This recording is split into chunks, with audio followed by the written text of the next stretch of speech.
He said goodbye and hung up. I unlocked the door and got shoved back as it was pushed open from the other side. Raven towered in the doorway. He wore the same black t-shirt and sweatpants I'd seen him in a few hours earlier. He hadn't bothered to change. Somehow that made me feel better. He took this as seriously as I felt. His shoulders rolled back. His arms seemed to swell, making the tribal and rose tattoos on his forearms shift. His eyes darkened when he saw me and realized what a mess I was. "Tell me," he said, his Russian accent thickening.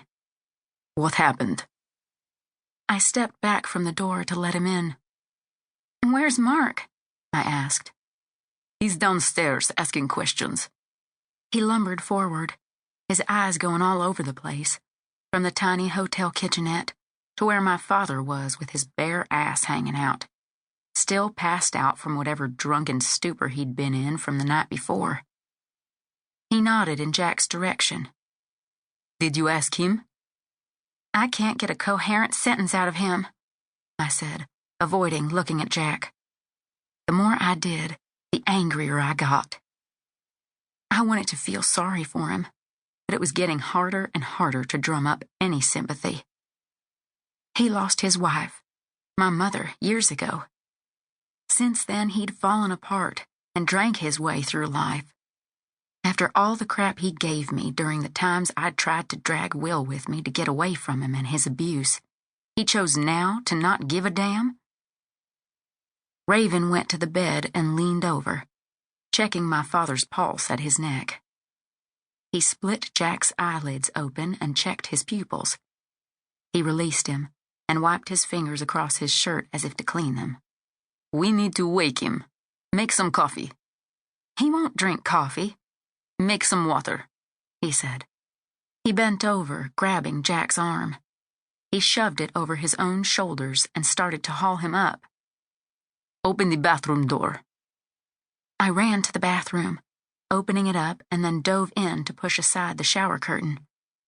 Raven dragged him into the stall and dropped him on his butt onto the tile.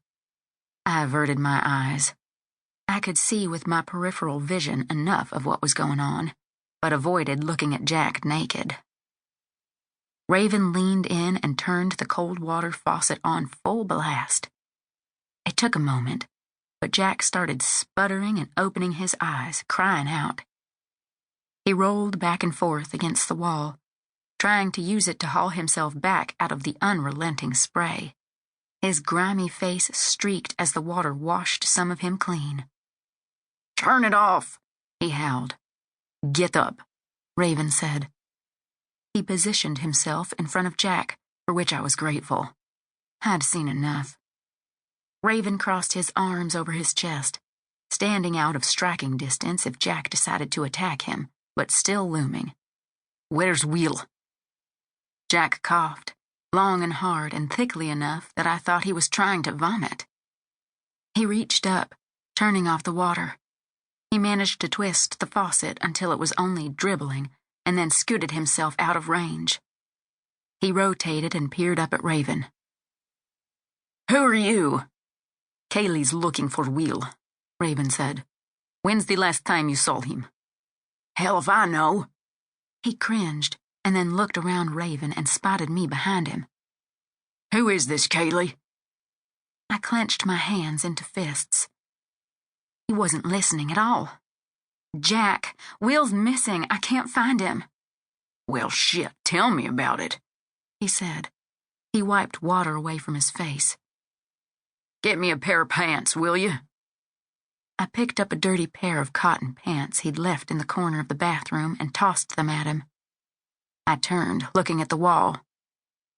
"You haven't seen him at all?" "I haven't seen you either. Not in a few days." There were sounds behind me like he was stumbling into his pants, and then a thud like he'd fell against the wall. "I thought he was with you." "I called you and told you to tell him I was at a job." "How am I supposed to keep up with either of you?" he bellowed. "So you haven't seen him at all?" Raven asked. "Who the hell are you, anyway?"